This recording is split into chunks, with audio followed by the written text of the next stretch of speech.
Ever since this side story was announced, I've been worried. Since this is primarily a side story, which isn't a bad thing, but there's still many aspects that worry me.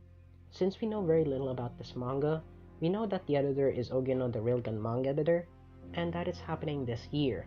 We also only have a temporary name, being a certain scientific mental out. This video will go into some aspects that worry me about this upcoming manga. So this video will go into my thoughts and opinions on this topic of a certain scientific mental out. So as a side story, the story that will be given in the manga would be on a smaller scale compared to an index arc. So the story would be a bit more tamed or not as large scale to affect things in the main story. But that makes it somewhat limiting, so I'm worried that the story wouldn't be as enjoyable or be a filler arc with nothing adding to the world. Even smaller arcs add things to the world, like world building or better fleshing out the world or characters.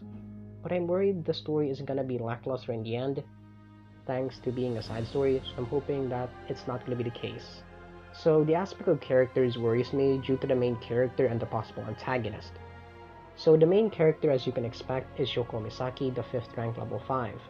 This aspect scares me due to the story at times focusing on her features than her character herself, with backstory or development. The possible antagonist has me worried due to the antagonist possibly being lackluster in character or feel too shoehorned into the plot. Like Kemi and her group from Railgun that felt shallow or lacking in character and feel shoehorned in for the sake of the dragons. Another example is like Study from Railgun S and February, which both felt a bit shoehorned in to follow the sisters arc. Artist and art style. This aspect worries me, but it's a more minor issue, since the art style doesn't really need to be outstanding, but hopefully not accelerate our manga levels.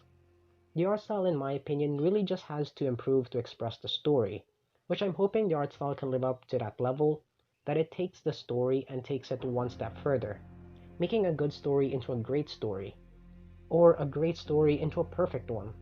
So I'm hoping we get some new info about the art style or even the artist.